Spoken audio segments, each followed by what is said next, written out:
Imagine for a moment a postman walking his route on your street. But it's not long before you notice that I am not your regular postman, delivering the mail you might normally expect. You see, I deliver stories, tales of the grim and mysterious in particular. Ghosts and shadows haunt these pages, some inspired by true stories, others entirely from my own mind. And if you decide you're brave enough to see what I've delivered today, well, I warned you.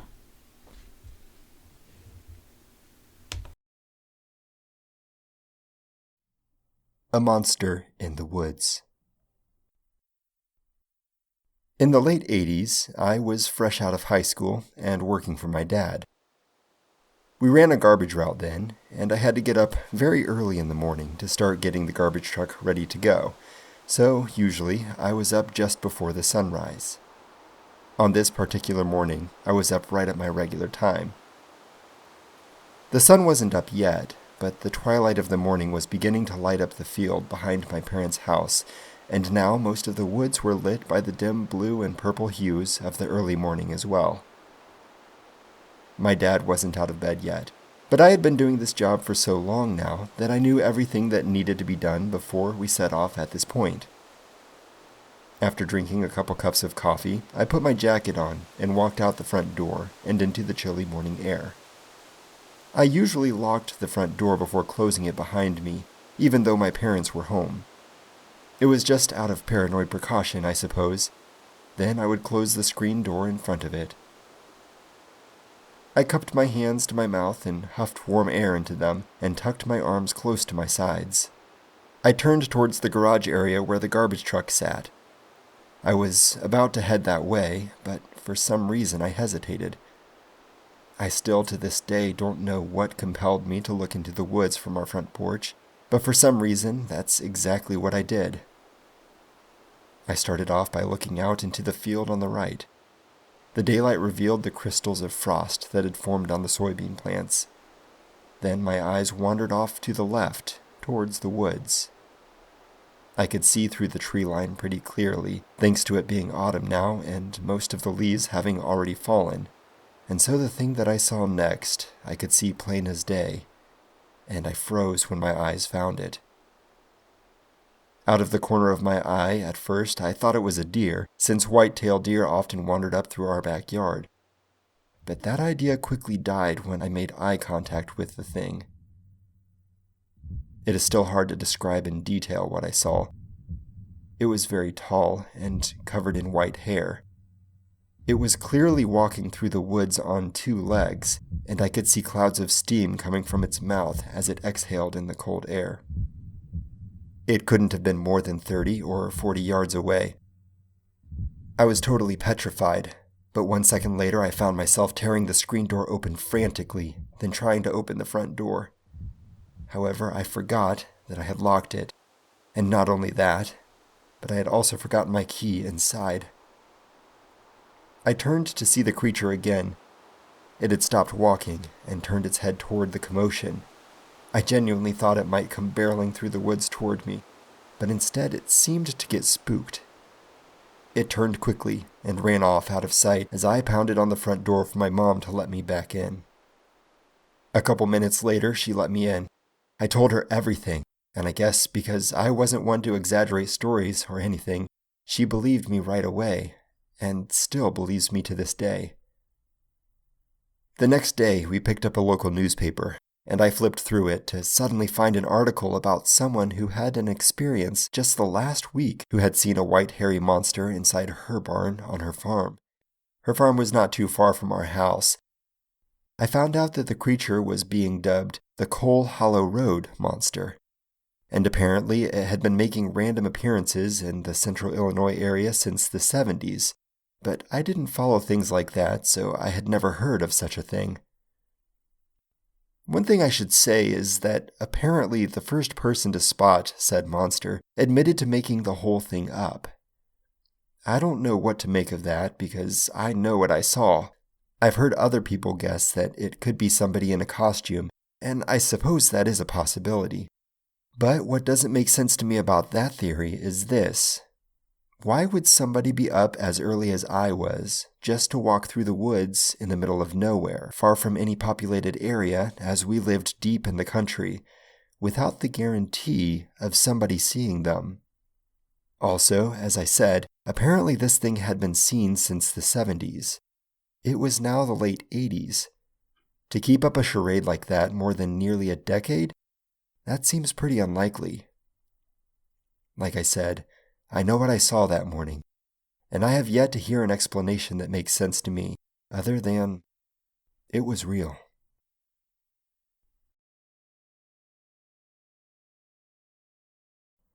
The Spook Walk.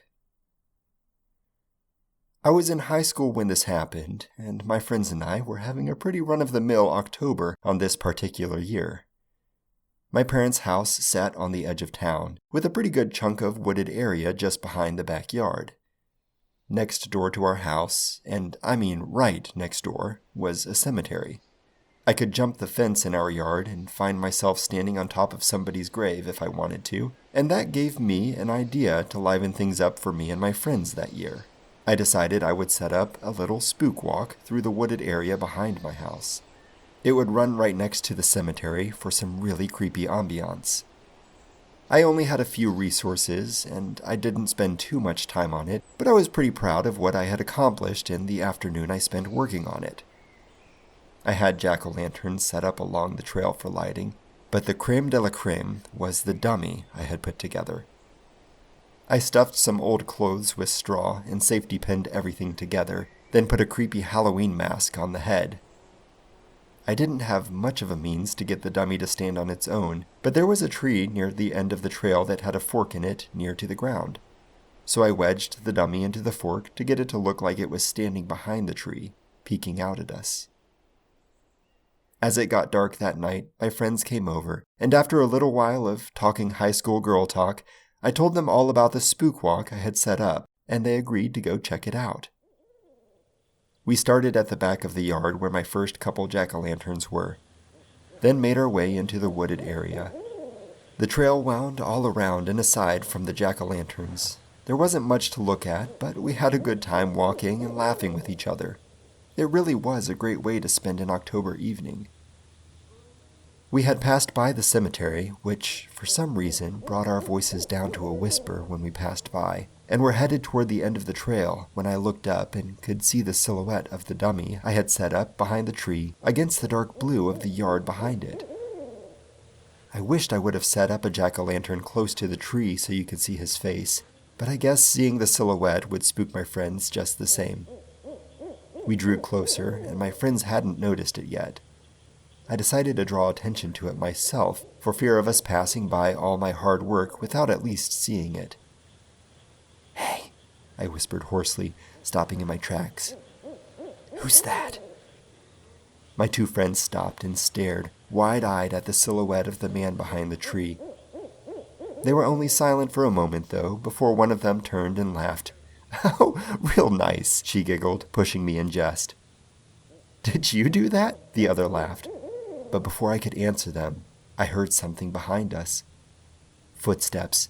Unmistakable footsteps. They were heavy and fast, and within seconds were right behind us, followed by heavy breathing. I couldn't even turn around quick enough before whatever was making the footsteps pushed its way through us, knocking me to the ground. I looked up to see a huge, black, shadowy figure running on 4 massive legs towards the end of the trail. I heard a growl that sounded somewhat canine, but was about as loud and aggressive as it could be. In a second, it had leapt at the forked tree, attacking the dummy I had set up and pulling it to the ground. My friends screamed, but I was stunned in silence.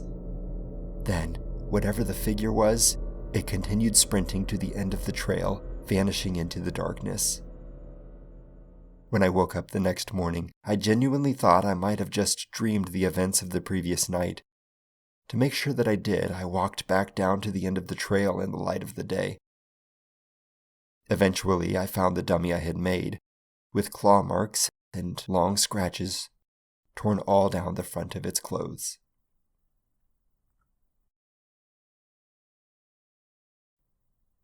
Whistling.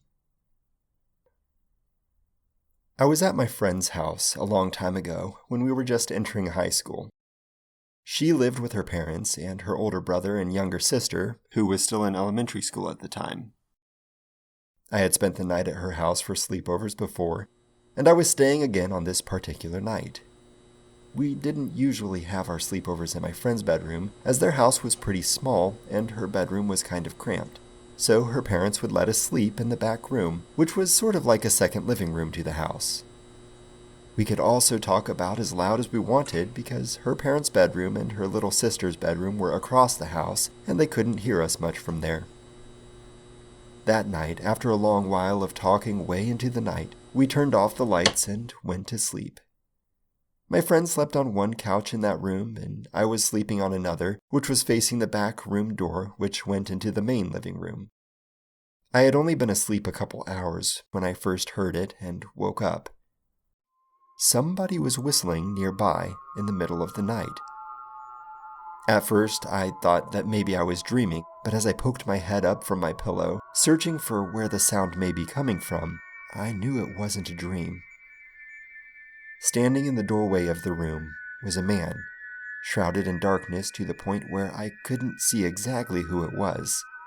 He was leaning against the doorframe, as if he hadn't noticed me looking at him, and it was clear now that the whistling was coming from him. Immediately, I thought it was my friend's older brother, and I got really irritated then. I guessed that maybe he was bored and had come down from the attic, which was where his bedroom was, to annoy us. I looked over at my friend who was still asleep. "Jason," I said, "please stop. We've stayed up too late and I'm tired." The whistling stopped, and I looked back at the doorway.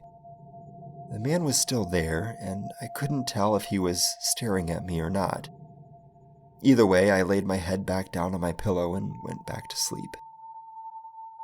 A little while later, I woke up once more. The whistling was floating through the air again, and again I looked back up to the door. The same man was there. He looked like he hadn't moved an inch. Angry now, I reached out for the coffee table and grabbed my watch. I gave my eyes a moment to adjust in the dark to see that it was just after 5 in the morning. "Jason," I said again, "are you crazy? It's 5 in the morning. Please stop whistling and just get out of here." The whistling stopped, and again, the man just stood there in the dark. "Quit being weird," I groaned, shaking my head and planting it hard against my pillow again. That was the last I heard of the whistling that night, and the next day around noon I saw Jason in the kitchen, back home from work for lunch, so I confronted him about the previous night. I told him I was still mad at him for whistling all night and waking me up. He just raised a confused eyebrow and told me that he had no idea what I was talking about, and that whoever was whistling couldn't have been him because he had been at work since 4 in the morning. I looked at his dad, who confirmed that he was gone because they both worked the same job. I still have no idea who was whistling that night. All I can say is that either Jason is the most amazing liar in the world, or I may have seen a legitimate ghost.